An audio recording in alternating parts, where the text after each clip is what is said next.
ಆತ್ಮೀಯ ವಿದ್ಯಾರ್ಥಿಗಳೇ, ಆರಾಧ್ಯ tutorial digital classes YouTube ಚಾನಲ್ಗೆ ತಮಗೆಲ್ಲರಿಗೂ ಸ್ವಾಗತ. ಕರ್ನಾಟಕ ಶಾಲಾ ಪರೀಕ್ಷೆ ಮತ್ತು ಮೌಲ್ಯ ನಿರ್ಣಯ ಮಂಡಳಿ ಬೆಂಗಳೂರು ವತಿಯಿಂದ 8ನೇ ತರಗತಿಯ ಗಣಿತ ವಿಷಯದ ಮೌಲ್ಯಾಂಕನ ಮಾರ್ಚ್ 2024 ಮಾದರಿ ಪ್ರಶ್ನೆ ಪತ್ರಿಕೆಯ ಉತ್ತರವನ್ನು ನೋಡೋಣ. ಒಟ್ಟು ಅಂಕಗಳು 50, 2 ಗಂಟೆ 30 ನಿಮಿಷ. ಈ ಉತ್ತರವನ್ನು ನೋಡೋಕ್ಕಿಂತ ಮುಂಚೆ ನಮ್ಮ ಚಾನಲನ್ನು ಯಾರು ಸಬ್ಸ್ಕ್ರೈಬ್ ಮಾಡಿಲ್ಲ ಸಬ್ಸ್ಕ್ರೈಬ್ ಮಾಡಿ, ಶೇರ್ ಮಾಡಿ, ಲೈಕ್ ಮಾಡಿ ಅಂತ ಹೇಳುತ್ತಾ ವಿಡಿಯೋನ ಮುಂದುವರಿಸೋಣ. ಈ ಕೆಳಗಿನ ಪ್ರಶ್ನೆಗಳಿಗೆ ಅಪೂರ್ಣ ಹೇಳಿಕೆಗಳು 4 ಪರ್ಯಾಯಗಳನ್ನು ನೀಡಲಾಗಿದೆ. ಈ ಕೆಳಗಿನ ಪ್ರಶ್ನೆಗಳಿಗೆ ಅಥವಾ ಅಪೂರ್ಣ ಹೇಳಿಕೆಗಳಿಗೆ 4 ಪರ್ಯಾಯಗಳನ್ನು ನೀಡಲಾಗಿದೆ. ಅವುಗಳಲ್ಲಿ ಅತ್ಯಂತ ಸೂಕ್ತವಾದುದನ್ನು ಆರಿಸಿ ಕ್ರಮಾಕ್ಷರದೊಡನೆ ಬರೆಯಿರಿ. ಮೊದಲನೇ ಪ್ರಶ್ನೆಯಲ್ಲಿ ವ್ಯುತ್ಕ್ರಮವಿಲ್ಲದಿರುವ ಭಾಗಲಬ್ಧ ಸಂಖ್ಯೆ ಯಾವುದು ಅಂತ ಕೇಳಿದರೆ ಇಲ್ಲಿ ಆಪ್ಷನ್ ಬಿ ಅನ್ನೋದು ಸರಿಯಾದ ಉತ್ತರ. ಬಿ 0. -1ರ ವ್ಯುತ್ಕ್ರಮ ಏನಾಗಿರ್ತದೆ ಅಂತಂದ್ರೆ 1/1, ಅದು +1/-1 ಅಂತ ಹೇಳಾಗ್ತದೆ. 3/5ರ ವ್ಯುತ್ಕ್ರಮ ಏನಾಗ್ತದೆ ಅಂದ್ರೆ 5/3 ಅಂತ ಹೇಳಾಗ್ತದೆ. 1/1ರ ವ್ಯುತ್ಕ್ರಮ 1/1 ಅಂತ ಹೇಳಾಗ್ತದೆ. ಹಾಗಾಗಿ ಆಪ್ಷನ್ ಬಿ ಇದು. ಇಲ್ಲಿ 0/1ರ ವ್ಯುತ್ಕ್ರಮ 1/0 ಅಂತ ಹೇಳಾಗಲ್ಲ. ಹಾಗಾಗಿ ಆಪ್ಷನ್ ಬಿ ಸರಿಯಾದ ಉತ್ತರ. ಎರಡನೇದು, ಭಾಗಲಬ್ಧ ಸಂಖ್ಯೆಗಳಲ್ಲಿ ಆವೃತ್ತವಲ್ಲದ ಕ್ರಿಯೆ ಯಾವುದು? ಸಂಕಲನ ಆವೃತ್ತವಾಗಿರ್ತದ, ವ್ಯವಕಲನ ಆವೃತ್ತವಾಗಿರ್ತದ, ಗುಣಾಕಾರನ ಆವೃತ್ತವಾಗಿರ್ತದ, ಆದರೆ ಭಾಗಾಕಾರ ಆವೃತ್ತವಾಗಿರುವುದಿಲ್ಲ. ಆಪ್ಷನ್ ಡಿ ಭಾಗಾಕಾರ ಸರಿಯಾದ ಉತ್ತರ. ಅದು ಹೇಗಂತಂದ್ರೆ 1 + 1 ಅಂತೇಳಿ ಮಾಡಿದಾಗ 2 ಅಂತೇಳಿ ಬಂತು, ಇದು ಆವೃತ್ತವಾಗಿದೆ. ಸಂಕಲನದ ಇಲ್ಲಿ ಸ್ವಾಭಾವಿಕ ಸಂಖ್ಯೆಗಳನ್ನ ಆವೃತ್ತ ಆಗ್ಬೋದು. 1 × 1 ಇದನ್ನು 1 ಅಂತೇಳಿ ಆಗ್ತದೆ, ಅಥವಾ 1 × 3 ಅಂತೇಳಿ ಮಾಡಿದ್ರೆ 3 ಅಂತೇಳಿ ಬರ್ತದೆ. 5 × 2 ಅಂತೇಳಿ ಮಾಡಿದಾಗ 10 ಅನ್ನೋದು ಬರ್ತದೆ. ಇವೆಲ್ಲ ಆವೃತ್ತವಾಗಿರ್ತವೆ.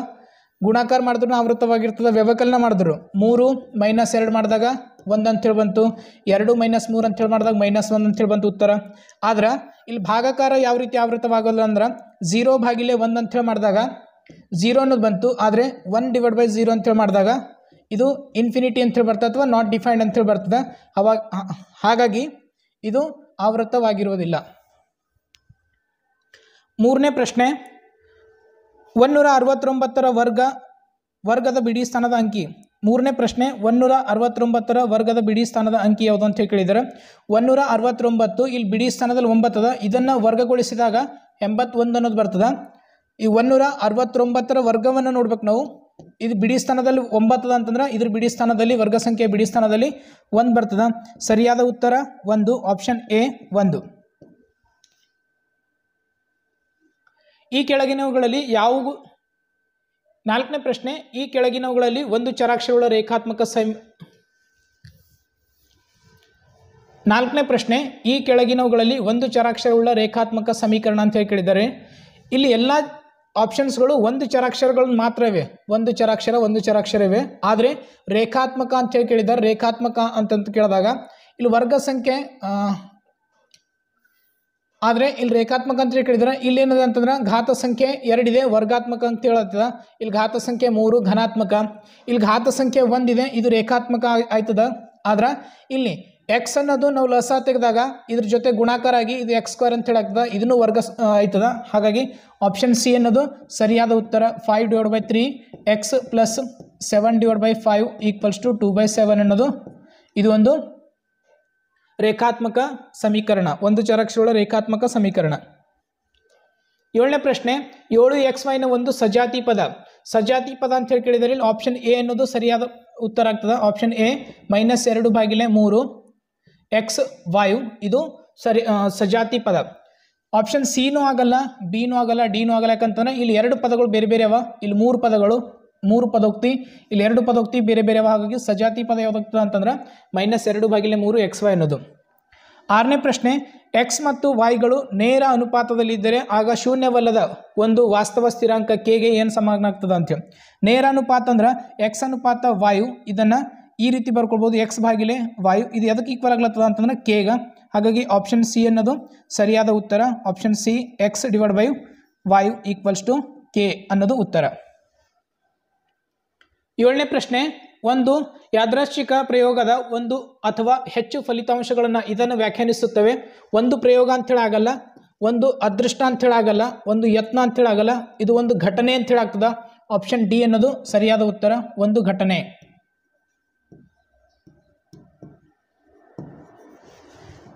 ಎಂಟನೇ ಪ್ರಶ್ನೆ ನೋಡೋಣ.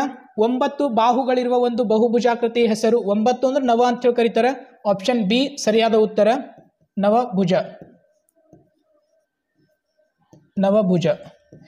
ಸಪ್ತ ಅಂತಂದ್ರೆ 7 ಭುಜ ಅಂತ ಹೇಳಾಗ್ತದೆ. ಅಷ್ಟ ಅಂದ್ರೆ 8, ದಶ ಅಂದ್ರೆ 10 ಆಗ್ತದೆ. ಹಾಗಾಗಿ ನವ ಅಂತ ಹೇಳಿ ಕೇಳಿದರೆ 9 ಅಂದ್ರೆ ನವ ಭುಜಾಕೃತಿ, ಸರಿಯಾದ ಉತ್ತರ ಆಪ್ಷನ್ ಬಿ.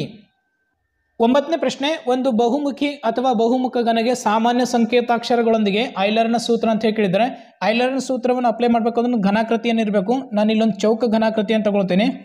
ಈ ಚೌಕ ಘನಾಕೃತಿಯಲ್ಲಿ ಮುಖಗಳೆಷ್ಟು, ಅಂಚುಗಳೆಷ್ಟು, ಶೃಂಗಗಳೆಷ್ಟು ಅನ್ನೋದು ನೋಡೋಣ. ಮುಖಗಳು 6 ಆಗ್ತವೆ, ಫೇಸಸ್ 6, ಎಡ್ಜಸ್ ಇ ಅಂತೇಳಿ ಕರೀತಾರೆ 1 2, ಇಲ್ಲಿ 3 4, 5 6, 7 8, 9 10, 11 12.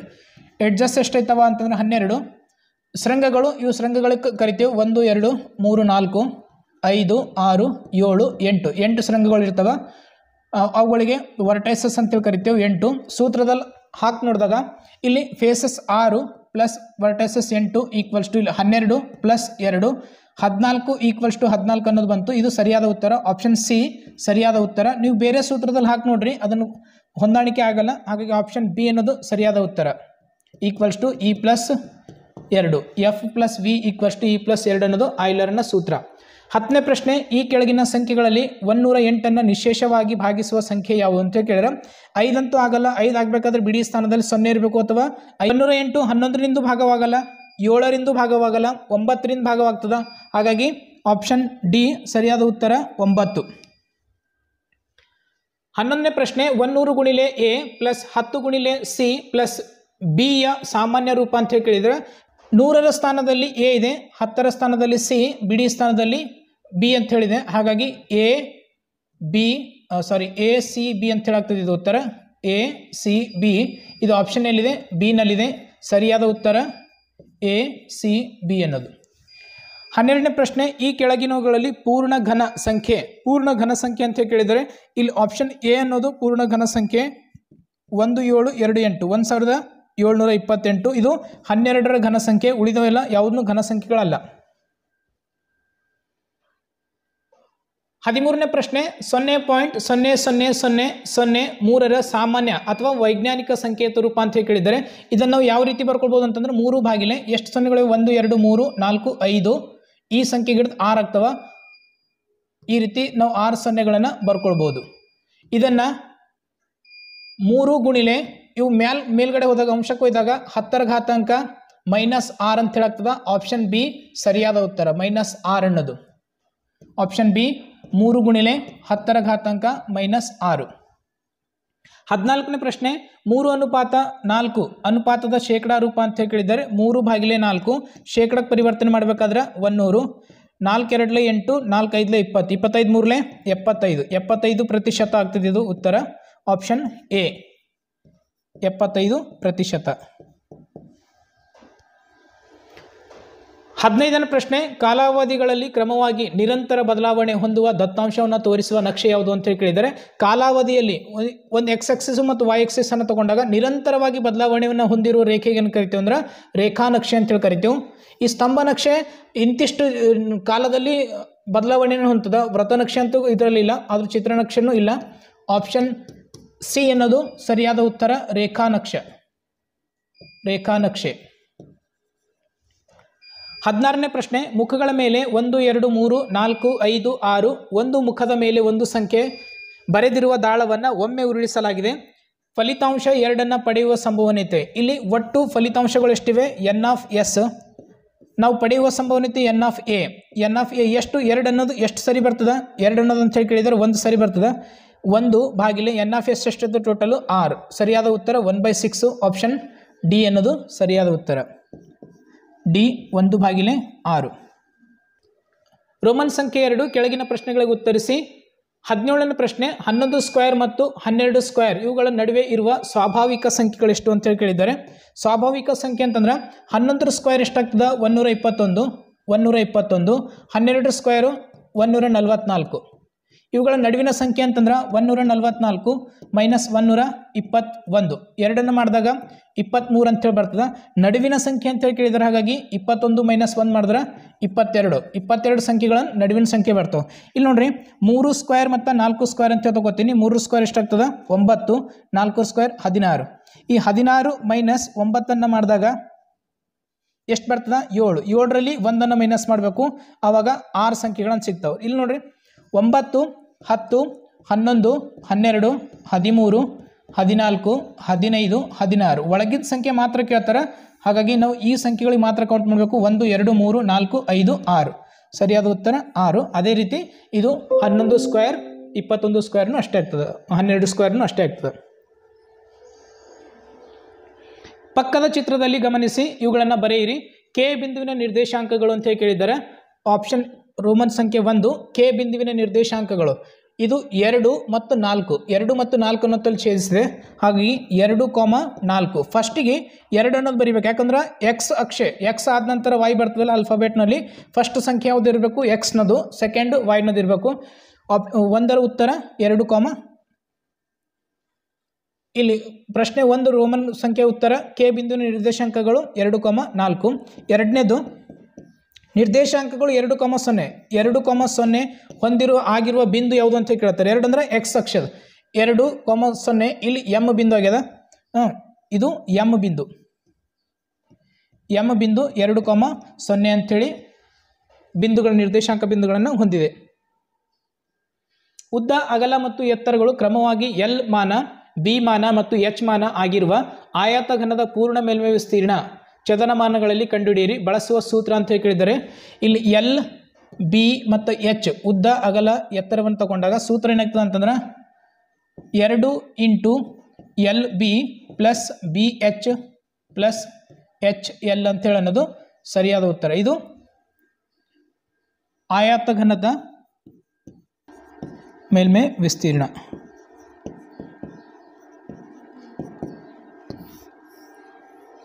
ನಿರ್ದೇಶಾಂಕ ವ್ಯವಸ್ಥೆಯಲ್ಲಿ ಎಕ್ಸ್ನ ನಿರ್ದೇಶಾಂಕ 0 ಮತ್ತು ವೈನ ನಿರ್ದೇಶಾಂಕ 0 ಅಲ್ಲದಿರುವ ಒಂದು ಬಿಂದುವನ್ನು ಎಲ್ಲಿರುತ್ತದೆ ಅಂತ ಹೇಳಿ ಕೇಳಿದರೆ, ಎಕ್ಸ್ನ ನಿರ್ದೇಶಾಂಕ 0 ಆಗಿರಬೇಕು, ವೈನದು ಒಂದು ಬಿಂದು ಅಂತಂದ್ರೆ ಅದು ವಾಯ್ ಅಕ್ಷದ ಮೇಲೆ ಎಲ್ಲೂ ಬರ್ಬೋದು, ವಾಯ್ ಅಕ್ಷ ಮೇಲೆ ಮಾತ್ರ ಇರ್ತದೆ. ಹಾಗಾಗಿ ಇದು ವಾಯ್ ಅಕ್ಷ ಮೇಲೆ ಇರ್ತದೆ, ವಾಯ್ ಅಕ್ಷದ ಮೇಲೆ, ವಾಯ್ ಅಕ್ಷದ ಮೇಲಿರುತ್ತದೆ, ವಾಯ್ ಅಕ್ಷದ ಮೇಲಿರುತ್ತದೆ. ಆ ಬಿಂದು ಹೆಂಗಿರ್ತದೆ ಅಂದ್ರೆ 0, ವಾಯ್ ಅಂತ ಹೇಳಿ ತಗೋತೀವಿ.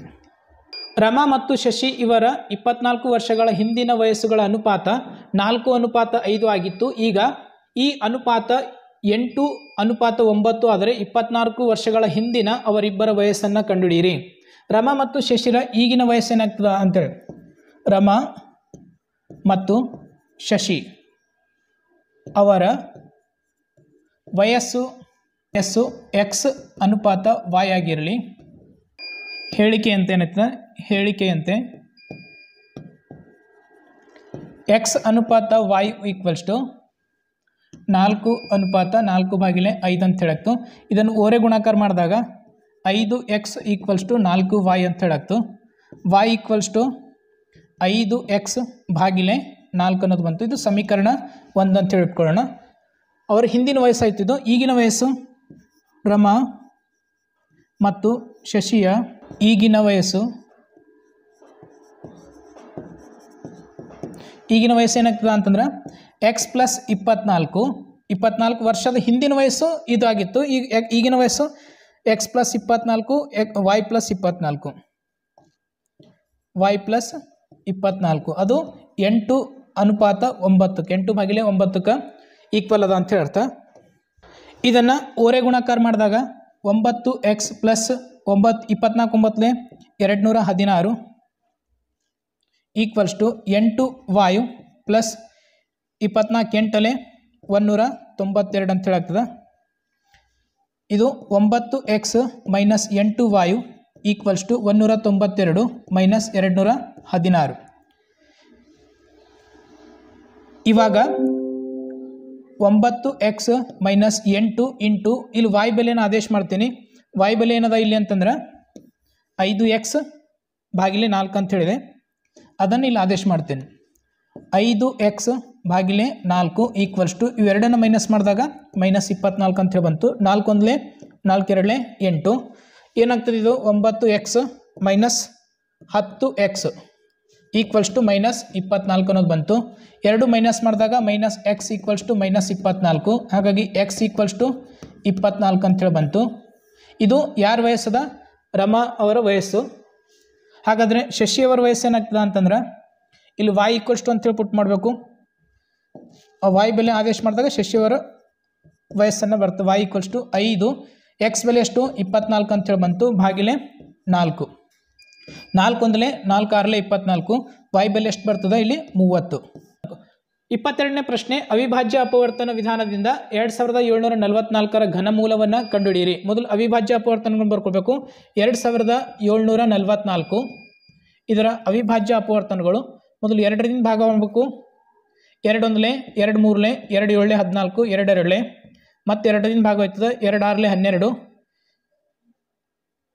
8 16 2 6 12 2 3 2 4 2 3 ಇದು ಇವಾಗ 3ರಿಂದ ಭಾಗ ಹೋಗಲ್ಲ, 7ರಿಂದ ಭಾಗ ಹೋಗ್ತದೆ.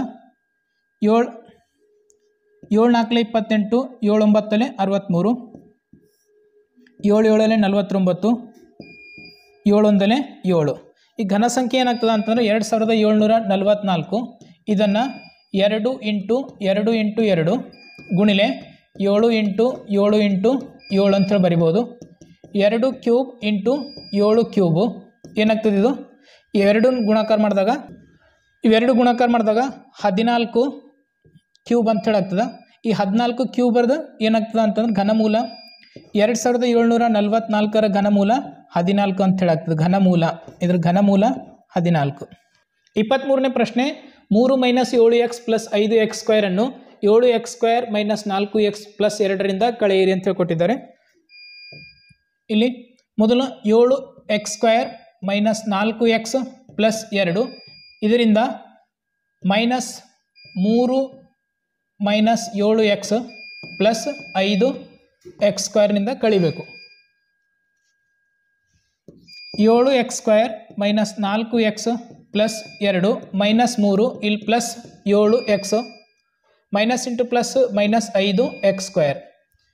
7x² - 5x² ಇಲ್ಲಿ 4x ಅದ, ಇಲ್ಲಿ 7x ಅದ. -4x + 7x + 2 -3 ಇವೆರಡರಲ್ಲಿ 2 ಸಜಾತಿ ಚರಾಕ್ಷರಗಳು. ಹಾಗಾಗಿ 2x² ಇಲ್ಲಿ ಪ್ಲಸ್ 3x -1 ಅನ್ನೋದು ಸರಿಯಾದ ಉತ್ತರ. 24ನೇ ಪ್ರಶ್ನೆ ಬೀಜೋಕ್ತಿಗಳನ್ನು ಅಪವರ್ತಿಸಿ ಅಂತ ಹೇಳ್ಕೊಟ್ಟಿದ್ದಾರೆ. 5y³ - 125y ಅನ್ನು 5 + y + 5ರಿಂದ ಭಾಗಿಸಿ ಅಂತ ಹೇಳ್ಕೊಟ್ಟಿದ್ದಾರೆ. ಇಲ್ಲಿ 5y³ - 125y ಇದರಲ್ಲಿ 5ಅನ್ನು ನಾನು ಕಾಮನ್ ತೆಗಿತೀನಿ. 5 ಕಾಮನ್ ತೆಗೆದಾಗ 5y ಅನ್ನೋದು ಕಾಮನ್ ತೆಗಿತೀನಿ. ಉಳಿತೇನೆ ಇಲ್ಲಿ y² ಅನ್ನೋದು ಉಳಿತು -25 ಅನ್ನೋದು ಬಂತು. ಇವಾಗ ಇದಕ್ಕೆ ಎದರಿಂದ ಭಾಗಾಕಾರ ಮಾಡಬೇಕು? y + 5ರಿಂದ ಭಾಗಾಕಾರ ಮಾಡಬೇಕು. y + 5ರಿಂದ ಭಾಗಿಸಿದಾಗ 5y ಇದನ್ನು ನಾನು ಈ ರೀತಿ ಬರ್ಕೊಳ್ತೀನಿ. y² 5² ಅಂತೇಳಿ ಭಾಗಿಲೆ y + 5 5y ಇದನ್ನು y + 5 ಇಂಟು y - 5 ಭಾಗಿಲೆ y + 5. ಯಾಕೆ ಹಿಂಗೆ ಬಂತು ಅಂತಂದ್ರೆ a² - b² ಅನ್ನೋದು a + b into a - b ರೂಪದಲ್ಲಿ ಬರ್ಕೊಳ್ತೀವಿ. ಹಾಗಾಗಿ 5 + y y + 5 ಎರಡು ಕ್ಯಾನ್ಸಲ್ ಆಯಿತು. 5y y - 5 ಅನ್ನೋದು ಉತ್ತರ. 25ನೇ ಪ್ರಶ್ನೆ 10 ಬಾಹುಗಳಿರುವ ಬಹಿರ್ವಕ್ರ ಬಹುಭುಜದ ಒಳಕೋನಗಳ ಮೊತ್ತ ಅಂತ ಹೇಳಿ ಕೇಳಿದ್ದಾರೆ. ಒಳಕೋನಗಳ ಮೊತ್ತವನ್ನು ಕಂಡುಹಿಡಬೇಕಾದ್ರೆ ಒಂದು ಸೂತ್ರ ಇದೆ. n - 2 × 180 180. n ಅಂತಂದರೆ ಇಲ್ಲಿ ಎಷ್ಟು ಬಾಹುಗಳವ? 10 ಬಾಹುಗಳು. ಹಾಗಾಗಿ 10 - 2 × 180 ಇಲ್ಲಿ 8 × 180 ಗುಣಿಸಿದಾಗ 8 0 0 8 8 64 ಕೈಲ 6 8 1 8 14 1440 ಡಿಗ್ರಿ. ಈ 10 ಬಾಹುಗಳಿರುವ ಬಹಿರ್ವಕ್ರ ಬಹುಭುಜಾಕೃತಿದ ಒಳಕೋನಗಳ ಮೊತ್ತ 1440. 26ನೇ ಪ್ರಶ್ನೆ ಒಂದು ನೀರಿನ ತೊಟ್ಟಿಯನ್ನು ತುಂಬಿಸಲು ಒಂದೇ ರೀತಿಯ 6 ಕೊಳವೆಗಳಿವೆ. 1 ಗಂಟೆ 20 ನಿಮಿಷಗಳು ಬೇಕಾಗುತ್ತವೆ. ಅದೇ ತೊಟ್ಟಿಯನ್ನು ತುಂಬಿಸಲು ಇದೇ ರೀತಿಯ 5 ಕೊಳವೆಗಳಿಗೆ ಬೇಕಾಗುವ ಸಮಯ ಎಷ್ಟು ಅಂತ ಕೇಳಿದ್ದಾರೆ. ಕೊಳವೆಗಳು ಇಲ್ಲಿ ಕೊಳವೆಗಳು ಎಷ್ಟು? 6 ಕೊಳವೆಗಳಿವೆ. ಸಮಯ ಎಷ್ಟು ಬೇಕಾಗ್ತದ? ಸಮಯ ಇಲ್ಲಿ ಸಮಯ ಅದು ನಿಮಿಷದಲ್ಲಿ ಕನ್ವರ್ಟ್ ಮಾಡಿಕೊಂಡಾಗ 1 ಗಂಟೆ ಅಂದರೆ 60 ನಿಮಿಷ ಪ್ಲಸ್ 20 ನಿಮಿಷ ಎಷ್ಟಾಗ್ತಿದ್ದು? 80 ನಿಮಿಷ. ಇಲ್ಲಿ 80 ನಿಮಿಷ ಅಂತೇಳಿ ಬರ್ಕೊಂಡೇನೆ. 5 ಕೊಳವೆಗಳನ್ನು ಎಷ್ಟು ಅಂತ ಕೇಳಿದ್ದಾರೆ ಎಕ್ಸ್. ಇಲ್ಲಿ 6 ಗುಣಿಲೆ 80 ಭಾಗಿಲೆ 5 ಈಕ್ವಲ್ಸ್ ಟು ಎಕ್ಸ್ ಅಂತ ಹೇಳಾಗ್ತದೆ. 5 ಒಂದಲೆ 5, 5 6ಲೆ 30, 6 ಗುಣಿಲೆ 16 ಮಾಡಿದಾಗ 96 ನಿಮಿಷಗಳಂತೇಳಿ ಬರ್ತವೆ. X equals to 96. ಈ 96ನ್ನು ಗಂಟೆಯಲ್ಲಿ ಪರಿವರ್ತಿಸಿದಾಗ 96 ಮೈನಸ್ 60, 1 ಗಂಟೆಗೆ 60 ನಿಮಿಷ ಇರ್ತವೆ, 36. ಹಾಗಾಗಿ 1 ಗಂಟೆ 36 ನಿಮಿಷವನ್ನು ಬೇಕು. 5 ಕೊಳವೆಯಿಂದ ಒಂದು ತೊಟ್ಟಿಯನ್ನು ತುಂಬಲು ಎಷ್ಟು ಗಂಟೆ ಬೇಕು? 1 ಗಂಟೆ 36 ನಿಮಿಷ ಅನ್ನೋದು ಬೇಕು. ಇಲ್ಲಿ ರೋಮನ್ ಸಂಖ್ಯೆ 4ನೇ ಪ್ರಶ್ನೆ. ಈ ಕೆಳಗಿನ ಪ್ರಶ್ನೆಗಳಿಗೆ ಉತ್ತರಿಸಿ. 7ನೇ ಪ್ರಶ್ನೆ, 6, 8 ಮತ್ತು 18ರಿಂದ ಭಾಗವಾಗುವ ಅತ್ಯಂತ ಚಿಕ್ಕ ವರ್ಗ ಪೂರ್ಣ ಸಂಖ್ಯೆಯನ್ನು ಕಂಡುಹಿಡಿಯಿರಿ. ಮೊದಲು ನಾವು ಏನು ಮಾಡ್ಬೇಕು? ಇಲ್ಲಿ 6, 8 ಮತ್ತು 18ರ ಲಸವನ್ನು ತೆಗಿಬೇಕು. 2 3ಲೆ 6, 2 4ಲೆ 2 9ಲೆ 2 2ಲೆ 3 ಮತ್ತು 9 ಅದೇ ರೀತಿ ಇಳಿಸ್ಕೊತೀವಿ. 2 1ಲೆ ಇದು 3 ಮತ್ತು 9 ಅದೇ ರೀತಿ ಇಳಿಸ್ಕೊಂಡಿನಿ. ನೆಕ್ಸ್ಟ್ 3 1ಲೆ 3 1ಲೆ 3 3ಲೆ ಆಯಿತು. ಇದು 3 1ಲೆ. ಅಪವರ್ತನಗಳು ಏನು ಬಂದು? 2 2 2 3 3. 2 2ಲೆ 4, 4 2ಲೆ 8, 8 3ಲೆ 24, 24 3ಲೆ 72. ಈ 72 ಅನ್ನೋ ಸಂಖ್ಯೆ ಇದನ್ನು ಇಲ್ಲಿ ನೋಡ್ರಿ, ತಾವಿಲ್ಲಿ ಗಮನಿಸಬೇಕು. 2 ಸ್ಕ್ವೇರ್ ಅಂತೇಳಿ ಆಯಿತು, 3 ಸ್ಕ್ವೇರ್ ಆಯಿತು. ಇದನ್ನು ಇನ್ನೊಂದು 2ರಿಂದ ಗುಣಾಕಾರ ಮಾಡಿದಾಗ, ಇದನ್ನು 2ರಿಂದ ಗುಣಾಕಾರ ಮಾಡಿದಾಗ 144 ಅನ್ನೋ ಸಂಖ್ಯೆ ಬರ್ತಾ. ಈ 144 ಅತ್ಯಂತ ಚಿಕ್ಕ ಪೂರ್ಣ ಸಂಖ್ಯೆ, ಇದರಿಂದ ಭಾಗವಾಗುವುದು. ಈ 144 ಅತ್ಯಂತ ಚಿಕ್ಕ ಪೂರ್ಣ ಸಂಖ್ಯೆ, ಚಿಕ್ಕ ಪೂರ್ಣ ಸಂಖ್ಯೆ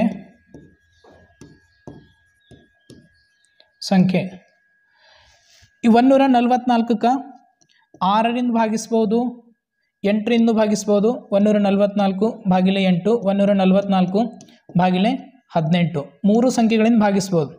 6 2ಲೆ 12, 6 4ಲೆ 24, 8 1ಲೆ 8, 6 ಉಳಿತು, 8 8ಲೆ 64, 18 8ಲೆ 64 ಅಂಥೇಳಿ ಎಲ್ಲ ಸಂಖ್ಯೆದಿಂದ ಭಾಗಾಕಾರ ಮಾಡ್ಬೋದು. ಹಾಗಾಗಿ 144 ಅನ್ನೋದು ಅತ್ಯಂತ ಚಿಕ್ಕ ವರ್ಗ ಪೂರ್ಣ ಸಂಖ್ಯೆ ಆಗಿದೆ. 28ನೇ ಪ್ರಶ್ನೆ, ಸುವರ್ಣಳು ಒಂದು ಗಡಿಯಾರವನ್ನು 1460 ರೂಪಾಯಿಗೆ ಕೊಂಡಳು. ಕೆಲವು ತಿಂಗಳ ನಂತರ ಅದರ ರಿಪೇರಿಗೆ 340 ರೂಪಾಯಿ ಖರ್ಚು ಮಾಡಿ %8 ನಷ್ಟದಲ್ಲಿ ಅದನ್ನು ಮಾರಿದಳು. ಅದರ ಮಾರಿದ ಬೆಲೆ ಮತ್ತು ಅವಳಿಗಾದ ಒಟ್ಟು ನಷ್ಟವನ್ನು ಕಂಡುಹಿಡಿಯಿರಿ. ಇದರ ಪರಿಹಾರವನ್ನು ನೋಡೋಣ. ಕೊಂಡ ಬೆಲೆ ಏನಾಗ್ತದೆ ಇಲ್ಲಿ ಅಂತಂದ್ರೆ 1460 ಪ್ಲಸ್ ಅದನ್ನ ಖರ್ಚು ಮಾಡಿದ್ನು ಇದರಲ್ಲೇ ಆ್ಯಡ್ ಮಾಡಬೇಕು. 340 ಎರಡನ್ನು ಕೂಡಿಸಿದಾಗ 1800 ರೂಪಾಯಿ ಏನಾಗ್ತದೆ ಕೊಂಡ ಬೆಲೆ. ಶೇಕಡಾ ನಷ್ಟವನ್ನು ಕೊಟ್ಟಿದ್ದಾರೆ, ಶೇಕಡಾ ನಷ್ಟ 8%. ಮಾರಿದ ಬೆಲೆ ಎಷ್ಟು ಅಂತೇಳಿ ಕೇಳಿದ್ದಾರೆ, ಮಾರಿದ ಬೆಲೆ. ಆಮೇಲೆ ನಷ್ಟ ಎಷ್ಟಾಯಿತು ಅಂತೇಳಿ ಕೇಳಿದ್ದಾರೆ, ನಷ್ಟ. ಇವುಗಳನ್ನು 1 by 1 ಕಂಡುಹಿಡಿಯೋಣ. ಸೂತ್ರ ಏನಾಗ್ತದೆ ಅಂತಂದ್ರೆ ಶೇಕಡಾ ನಷ್ಟ ಈಕ್ವಲ್ಸ್ ಟು ಕೊಂಡ ಬೆಲೆ ಮೈನಸ್ ಮಾರಿದ ಬೆಲೆ ಭಾಗಿಲೆ ಕೊಂಡ ಬೆಲೆ. ಕೊಂಡ ಬೆಲೆ ಗುಣಿಲೆ 100. 8 ಶೇಕಡಾ ನಷ್ಟ ಇಲ್ಲಿ 1800 ಮೈನಸ್ ಮಾರಿದ ಬೆಲೆ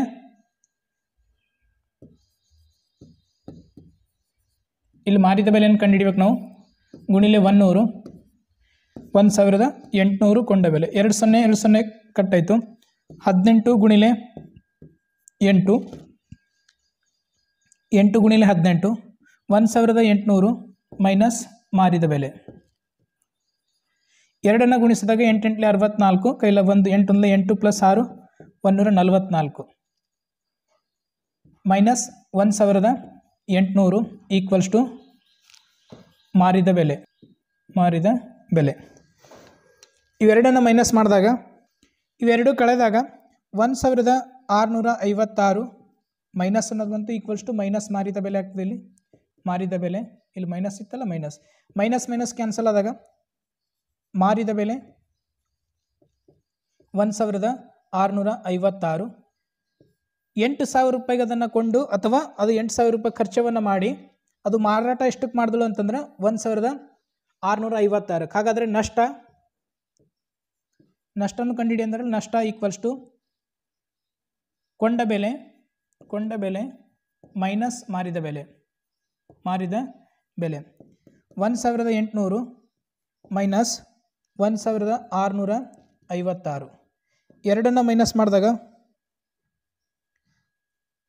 144 ಅನ್ನೋದು ನಷ್ಟ ಆಗ್ತದೆ. 29ನೇ ಪ್ರಶ್ನೆ, FO equals to 5.5 centimetre, OU equals to 4 centimetre, UR equals to 5 centimetre, RF equals to 4.5 centimetre ಮತ್ತು RO ಈಕ್ವಲ್ಸ್ ಟು 6.5 ಸೆಂಟಿಮೀಟರ್ ಇರುವಂತೆ ಒಂದು ಚತುರ್ಭುಜವನ್ನು ರಚಿಸಿ. ಚತುರ್ಭುಜ FOUR ಅನ್ನು ರಚಿಸಿ. ಮೊದಲು ರಫ್ ಆಗಿ ಒಂದು ಡಯಾಗ್ರಾಮ್ ಅನ್ನು ಎಳೆಸ್ಕೊಳ್ಬೇಕು.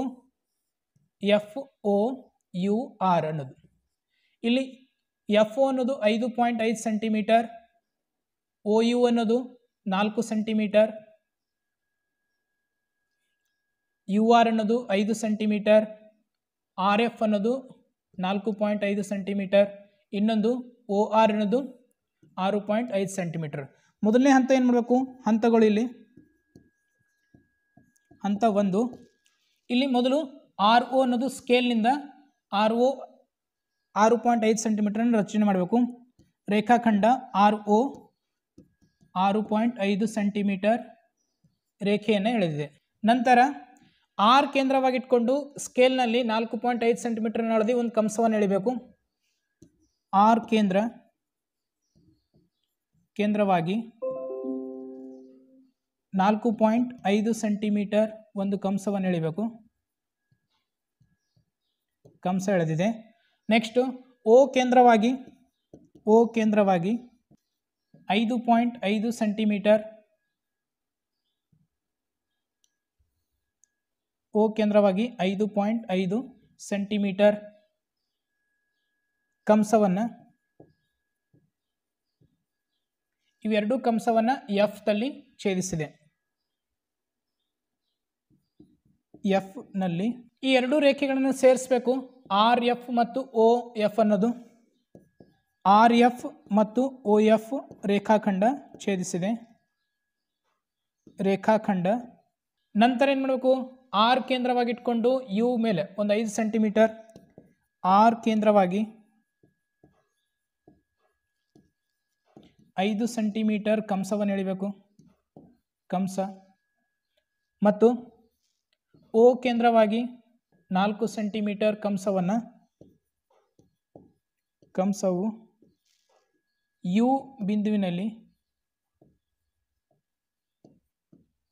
ಬಿಂದುವಿನಲ್ಲಿ ಛೇದಿಸಲಿ. ಕೊನೆಯದಾಗಿ ಏನು ಮಾಡಬೇಕು? RU ಮತ್ತು OU ಸೇರಿಸಿದೆ. ಈ ರೀತಿ ರಚನೆಯನ್ನು ಮಾಡಬೇಕು. ಇಲ್ಲಿ ಒಂದು ಕಂಸವನ್ನು ಎಳೆದು ಇದನ್ನು ಒಂದು ಕಂಸ, ಇವೆರಡನ್ನು ಸೇರಿಸಿದೆವು. ಎಲ್ಲವನ್ನು ಸೇರಿಸಿದಾಗ ನಮಗೆ ಬೇಕಾದಂಥ ಒಂದು ಚತುರ್ಭುಜವನ್ನು ಸಿಗುತ್ತದೆ. 29ನೇ ಪ್ರಶ್ನೆ, ಒಂದು ಆಯತಾಕಾರದ ಉದ್ಯಾನವನದ ಉದ್ದ ಮತ್ತು ಅಗಲಗಳು ಕ್ರಮವಾಗಿ 30 ಮೀಟರ್ ಮತ್ತು 22 ಮೀಟರ್ ಆಗಿವೆ. ಇದರ ಸುತ್ತಲೂ ಹೊರಗೆ 1.5 ಮೀಟರ್ ಏಕರೂಪದ ಅಗಲವುಳ್ಳ ಒಂದು ಪಥವನ್ನು ನಿರ್ಮಿಸಲು 150 ರೂಪಾಯಿ ಪ್ರತಿ ಚದರ ಮೀಟರ್ ದರದಂತೆ ಆಗುವ ಒಟ್ಟು ಖರ್ಚವನ್ನು ಕಂಡುಹಿಡಿಯಿರಿ. ಎಲ್ ಎಷ್ಟು ಕೊಟ್ಟಿದ್ದಾರೆ? ಇಲ್ಲಿ L ಈಕ್ವಲ್ಸ್ ಟು 30 ಮೀಟರ್ ಅಂತ ಹೇಳಿ ಕೊಟ್ಟಿದ್ದಾರೆ. B equals to 22 metre. ಏನಾಗ್ತದೆ ಇಲ್ಲಿ ಅಂತಂದ್ರೆ ಹೊರಗಡೆ ಪಥವನ್ನು, ಒಳಗಡೆ ಇದು PQRS ನ ಒಂದು ಆಯತಾಕಾರದ ಉದ್ದ ಮತ್ತು ಅಗಲವನ್ನು ಕೊಟ್ಟಿದ್ದಾರೆ. ಹೊರಗಡೆ ABCD ಅಂತ ತಗೊಂಡಿನಿ. ABCD ಇದಕ್ಕೆ ಬಿಟ್ಟು ಎಷ್ಟನ್ನು ಎಕ್ಸ್ಟೆಂಡ್ ಮಾಡಿದ್ದಾರೆ ಅಂತಂದ್ರೆ ಇಲ್ಲಿಗೆ 30 ಆಗ್ತಿದೆ, ಇದು 30 ಇದು. ಆಮೇಲೆ ಈ ಕಡೆ 1.5 ಅನ್ನು ಎಕ್ಸ್ಟೆಂಡ್ ಮಾಡಿದ್ದಾರೆ, ಈ ಕಡೆ 1.5 ಅನ್ನು. ಹಾಗಾಗಿ ಉದ್ದ ಇದು L2 ಅಂತ ತಗೋತೀನಿ. L2 equals to 30 plus 1.5 centimetre, ಇನ್ನೊಂದು ಮೀಟರ್, ಮತ್ತೊಂದು 1.5 5 ಮೀಟರ್ ಅಂತ ಹೇಳಾಗ್ತದೆ. L2 ಎಷ್ಟಾಗ್ತದೆ ಇಲ್ಲಿ? L2 ಈಕ್ವಲ್ಸ್ ಟು 33 ಮೀಟರ್ ಅಂತ ಹೇಳಾಗ್ತದೆ. ಅದೇ ರೀತಿ B2 ಅನ್ನು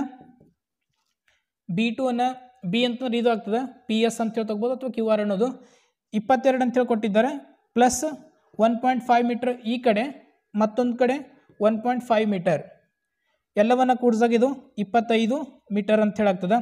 ಇಲ್ಲಿ ಏನು ಮಾಡಬೇಕು ಅಂತಂದ್ರೆ ಒಳಗಡೆ PQRS ಚತುರ್ಭುಜದ ವಿಸ್ತೀರ್ಣ ಮತ್ತು ABCD ಯ ವಿಸ್ತೀರ್ಣ, ABCD ಯ ವಿಸ್ತೀರ್ಣದಲ್ಲಿ PQRS ವಿಸ್ತೀರ್ಣವನ್ನು ಮೈನಸ್ ಮಾಡಿದಾಗ ಏನು ಸಿಗ್ತದೆ ಅಂತಂದ್ರೆ ಆ ಪಥದ ವಿಸ್ತೀರ್ಣವನ್ನು ಸಿಗ್ತದೆ. ಪಥದ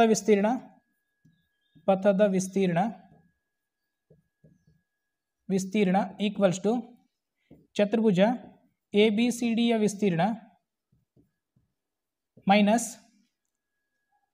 ಚತುರ್ಭುಜ PQRS ನ ವಿಸ್ತೀರ್ಣ. ಇಲ್ಲಿ ABCD ದು ನಾವು ದೊಡ್ಡದ ಬಾಹುಗಳನ್ನು L2 ಅಂತ ಹೇಳಿ ತಗೊಂಡಿದ್ದೀವಿ. L2 ಇಂಟು B2 ಮೈನಸ್ ಇದು L1 ಇಂಟು B1 ಅಂತ ಹೇಳಾಗ್ತದೆ. L2 ಅಂತಂದ್ರೆ 33 ಇಂಟು 25 ಮೈನಸ್ L1 ಅಂತಂದ್ರೆ 30 ಇಂಟು 22, ಎರಡನ್ನು ಗುಣಿಸಿದಾಗ 825 ಅಂತೇಳಿ ಬಂತು. ಇಲ್ಲಿ ಇವೆರಡನ್ನು ಗುಣಿಸಿದಾಗ 30 ಗುಣಿಲೆ 22 ಅಂತೇಳಿ ಮಾಡಿದಾಗ 660 ಅನ್ನೋದು ಬಂತು. ಎರಡು ಮೈನಸ್ ಮಾಡಿದಾಗ 825 ಮೈನಸ್ 665 ಮಾಡಿದಾಗ 165 ಮೀಟರ್ ಸ್ಕ್ವೇರ್ ಅನ್ನೋದು ಬರ್ತದೆ ಪ್ರತಿ ಚದರ ಮೀಟರ್. ಅದು ಚದರ ಮೀಟರ್ ಅಂತೇಳಿ ಬಂತು. ಒಟ್ಟು ತಗಲುವ ಒಟ್ಟು ಖರ್ಚು 165 ಇಂಟು 150, ಎರಡನ್ನು ಗುಣಿಸಬೇಕು. 150 ಗುಣಿಸಿದಾಗ 24,750 ರೂಪಾಯಿ ಏನು ಬರ್ತದೆ ಒಟ್ಟು ಖರ್ಚು. ಪಥವನ್ನು ನಿರ್ಮಿಸಲು ಬೇಕಾಗುವ ಖರ್ಚು 24,750 ರೂಪಾಯಿ. 31ನೇ ಪ್ರಶ್ನೆ, ಶ್ವೇತಾಳು ಒಂದು ದಿನದಲ್ಲಿ ತನ್ನ ಸಮಯವನ್ನು ವಿವಿಧ ಚಟುವಟಿಕೆಗಳಾಗಿ ಈ ಕೆಳಗಿನಂತೆ ವ್ಯಯಿಸುತ್ತಾಳೆ. ಚಟುವಟಿಕೆಗಳು ಮತ್ತು ಸಮಯ ಗಂಟೆಗಳಲ್ಲಿ ಶಾಲೆಗಾಗಿ 6 ಗಂಟೆ, ಗೃಹ ಕಾರ್ಯಕ್ಕಾಗಿ 4 ಗಂಟೆ, ಆಟಕ್ಕಾಗಿ 3 ಗಂಟೆ, ನಿದ್ರೆ 8 ಗಂಟೆ, ಇತರೆ 3 ಗಂಟೆ. ಈ ದತ್ತಾಂಶಕ್ಕೆ ಒಂದು ಪೈ ನಕ್ಷೆಯನ್ನು ಹೇಳಿರಿ. ಪೈ ನಕ್ಷೆ ಹೇಳೋಕ್ಕಿಂತ ಮುಂಚೆ ಅದು ಕೋನವನ್ನು ಎಷ್ಟು ಬರ್ತಾ ಅಂತ ಅನ್ನೋದನ್ನು ಚೆಕ್ ಮಾಡಬೇಕು. ಎಲ್ಲವನ್ನು ಕೂಡಿಸಿದಾಗ 6 + 4 + 3 + 8 + 3 ಕೂಡಿಸಿದಾಗ 24, ಒಟ್ಟು 24 ಗಂಟೆಗಳಂತಾಗ್ತವೆ. ಶಾಲೆಗಾಗಿ ಎಷ್ಟು ಗಂಟೆಗಳನ್ನು ವ್ಯಯಿಸ್ತಾಳೆ ಅಂತಂದ್ರೆ 6/24 ಗುಣಿಲೆ 360. ಈ 360 ಡಿಗ್ರಿ ಅಂತ ಹೇಳಿ ಯಾಕೆ ಮಾಡ್ತೇವೆ ಅಂತಂದ್ರೆ ಒಟ್ಟು ಒಂದು ಪೈ ನಕ್ಷೆಯಲ್ಲಿ ವೃತ್ತದ ಕೇಂದ್ರ ಕೋನದಲ್ಲಿ 360 ಡಿಗ್ರಿ ಇರ್ತದೆ. ಹಾಗಾಗಿ ಇಷ್ಟು ಮಾಡಿದೆವು. 6 1 6 4 ಅಂತ ಹೇಳಿ ಬಂತು. 4 9 36, ಇದು ಎಷ್ಟು ಬರ್ತದೆ? ಇದು 90 ಡಿಗ್ರಿ ಅನ್ನೋದು ಬಂತು. ಶಾಲೆಗಾಗಿ 90 ಡಿಗ್ರಿ ಪೈ ನಕ್ಷೆಯಲ್ಲಿ. ನಂತರ ಗೃಹ ಕಾರ್ಯ, ಎರಡನೇದು ಗೃಹ ಕಾರ್ಯಕ್ಕಾಗಿ 4 ಗಂಟೆ, 4/24 ಗುಣಿಲೆ 360. 4 1 4, 4 6 24, ಇಲ್ಲಿ 6 6 36, ಒಟ್ಟು ಎಷ್ಟು ಬರ್ತದೆ? 60 ಡಿಗ್ರಿ ಅನ್ನೋದು ಬಂತು. ನೆಕ್ಸ್ಟು ಆಟಕ್ಕಾಗಿ 3 ಗಂಟೆ, ಇದು 24 ಭಾಗಿಸಬೇಕು ಗುಣಿಲೆ 360 ಅಂತೇಳಿ ಮಾಡಬೇಕು. 3 1 3 8 8 4 32, 4 ಉಳಿತು. ಇಲ್ಲಿ 3ರಿಂದ ಇದು ಭಾಗಿಸಿದಾಗ 3 1 3 3 8 24 ಅಂತೇಳಿ ಬಂತು. 8 4 32, 4 ಉಳಿತು. 8 5 40, ಇದು ಎಷ್ಟು ಬರ್ತದೆ? 45 ಡಿಗ್ರಿ. ನಿದ್ರೆಗಾಗಿ 8 ಗಂಟೆ ಭಾಗಿಲೆ 24 ಗುಣಿಲೆ 360. 8 1 8 3 24, 3 1 3 3 2 120 ಡಿಗ್ರಿ ಅಂತೇಳಿ ಬಂತಿದ್ದು 120 ಡಿಗ್ರಿ. ಕೊನೆಯದಾಗಿ ಇತರೆಗೋಸ್ಕರ 3 ಗಂಟೆಯನ್ನು ವ್ಯಯಿಸ್ತಾಳೆ. 24 ಗುಣಿಲೆ 360. 3 1 3 3 8 24, ಮತ್ತಿದು 8 45 ಅಂತೇಳಿ ಬರ್ತದೆ 45 ಡಿಗ್ರಿ. ಇಲ್ಲೊಂದು ವೃತ್ತವನ್ನು ರಚನೆ ಮಾಡ್ಕೊಂಡು ಅದರಲ್ಲಿ ಬೇಕಾದಂಥ ಇವೆಲ್ಲ ವ್ಯಾಲ್ಯೂಸ್ಗಳನ್ನ ಪುಟ್ ಮಾಡಬೇಕು. ಮೊದಲನೇದೇನು 90 ಡಿಗ್ರಿ ಅದ್ರಲ್ಲಿ ಬಂದ ಅಂದರೆ ಇದು ಶಾಲೆ. ನೆಕ್ಸ್ಟು ಎರಡನೇದು 60 ಡಿಗ್ರಿ ಅನ್ನೋದು ಗೃಹ ಕಾರ್ಯ. ಮೂರನೇದು ಆಟ 45 ಡಿಗ್ರಿ ಆಟ. ನಾಲ್ಕನೇದು ನಿದ್ರೆ 120 ಡಿಗ್ರಿ. ಮತ್ತು ಇತರೆ ಎಷ್ಟು ಬಂತು ಅಂತಂದ್ರೆ ಈ ರೀತಿ ಪೈ ನಕ್ಷೆನ ಹಾಕಬೇಕು. ಇಲ್ಲಿಯವರೆಗೆ ತಾವು ಒಂದು ಮಾದರಿ ಪ್ರಶ್ನೆ ಪತ್ರಿಕೆಯ ಉತ್ತರವನ್ನು ನೋಡಿದ್ದೀರಿ. ವಿಡಿಯೋನ ಇಷ್ಟ ಆದರೆ ಲೈಕ್ ಮಾಡಿ, ಶೇರ್ ಮಾಡಿ, ಸಬ್ಸ್ಕ್ರೈಬ್ ಮಾಡಿ. ಧನ್ಯವಾದಗಳು.